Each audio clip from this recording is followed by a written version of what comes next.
line I don't know how many times a day. And it's something that I try to think about and at the same time not think about. It's a very difficult thing because it is something I love doing.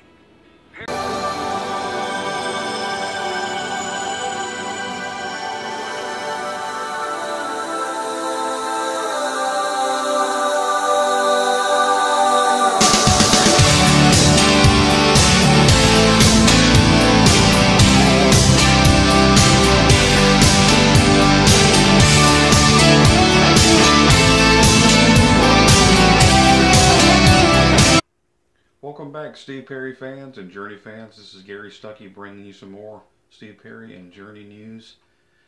And everybody's getting excited about some new music from Steve Perry. Will it happen?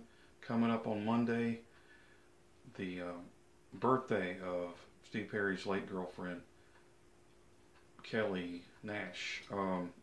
That's a possibility. Some people are saying, he hasn't made any announcements about this. Well, he didn't make any announcements about American Idol.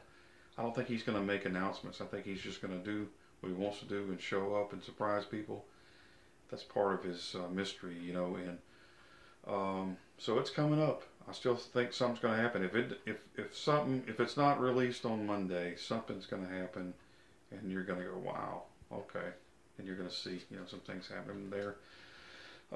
Just got through reading Jonathan Cain's book, Don't Stop Believing, and there's a lot of cool things in there. It kind of parallels my life. It's kind of spooky. Some people look at Jonathan Cain, they don't believe in him, they think he's a faker and his wife. Some think, they don't like him because he, made Steve Perry go away. But there's a lot of things I understand about him. I don't agree with everything that he did. But I do think that he's, come to a place of, understanding Steve, and I'm sure they've talked to each other and apologized to each other at the Rock and Roll Hall of Fame, and possibly before that. But I do know that there were some, words exchanged in a good way, and I think a lot of that's being kept secret. It's not mentioned in this book about the Rock and Roll Hall of Fame and about, talking to Steve, but Jonathan does mention Steve in a positive light, and he looks up to him, and they were great songwriters together. He enjoys good songwriting. Jonathan also mentions the fact that, he was talking about his solo album, Back to the Innocence, as opposed to Don Henley's Into the Innocence. He said you don't have an ending of innocence. You can always return to that. And somehow I got the feeling through this whole book, it's almost like a theme. It's a theme about, when Jonathan Cain was younger, and he had, he was going to school, and a bunch of his classmates and teachers were burned up in a fire. And it's sad that it happened like that. And it affected John in his life, and he talks about, it's symbolic, for, rising, and coming back, rising through the ashes, from ashes to beauty, and, biblical type terms. But I was thinking about trial by fire, was that part of that? When you return, is it like a phoenix, in mythology, it's like after the fire, you return and make things right again, I don't know, there's some symbolism there, but I do think that with Steve Perry, there was a fiery battle of words, and a divorce from Steve Perry and Journey, and I think there was some hurt there, but I think it's mended now, and I think in everybody's case, a lot of people don't think so. A lot of people hating on Jonathan Cain and his wife, he's not legit. And they're blaming this person, that person. They don't think Steve Perry is going to sing again. They don't think that he's going to get back with Journey. There's a lot of negative stuff out there. But I think this whole thing that I've been talking about here lately is a thing called the Don't Stop Believing movement that I've coined that phrase.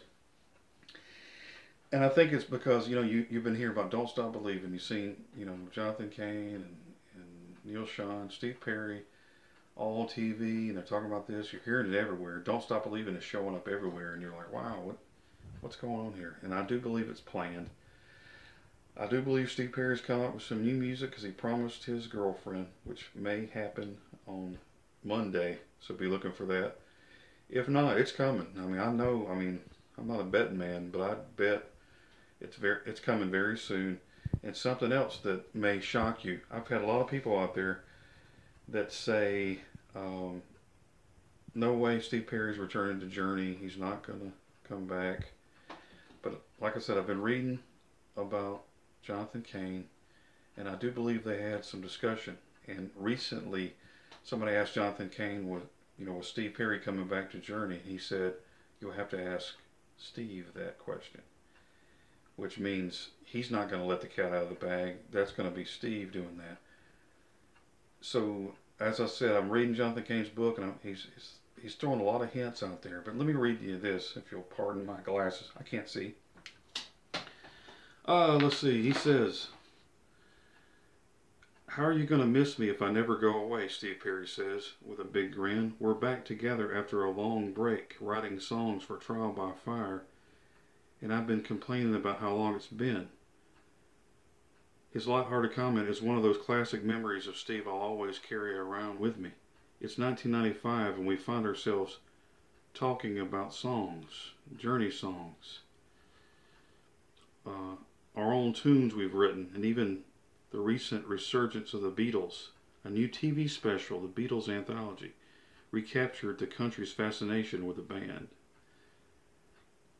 And he says, we marvel at those things and all those magnificent songs they wrote together, and say how incredible it would be if that happened to us one day. So that's something to think about. So if that happened to us one day, it sounds like that might be now. I've said history has a way of repeating itself. In the year 1994, Steve Perry comes out with a solo album, makes a plea through a song called Anyway. It says, I'd like to say I'm sorry. And the next thing you know, Journey gets back together. Well, Steve's coming out with a new album. They just had the Rock and Roll Hall of Fame meeting where apologies were probably made and they got together. And I can tell you this, Jonathan Cain and Steve have been talking a lot more than people realize, because there's a respect there, even, deeper than most people realize. And, there's a strong connection. And Steve always reached out to Jonathan and called him up whenever he wanted to get the band back together, or if there were some problems. He called Jonathan when his dad died. I mean, he understands Jonathan, even though there have been some hurts. So Jonathan and Steve have been talking. Neil Sean said he had talked to Steve in a while, but Jonathan never said he didn't talk to him. So I believe that there's some talks going on. And that comment that I just read, though, it was the very last thing in Jonathan Cain's book. So why did he save that for last? The very last part of the book was mentioned to Steve, and handed it around at an anthology for Journey. So what it sounds like to me, probably at the end of this tour, the Journey tour, Steve Perry and Journey get back together for an anthology. Now, does that mean he's going to rejoin the group and tour? I don't know, but it sounds very promising that that's going to happen, that they're going to do an anthology at the end of this tour and probably record some new songs for that anthology. I'm pretty sure that's going to happen. I'm pretty sure new songs are going to be recorded for this anthology. So get ready for that. Get ready for Steve Perry. He's making an appearance very soon. Is it going to be on tour with American Idol? Is it going to be on stage with a band? Who knows? But get ready and fasten your seatbelts and don't stop believing.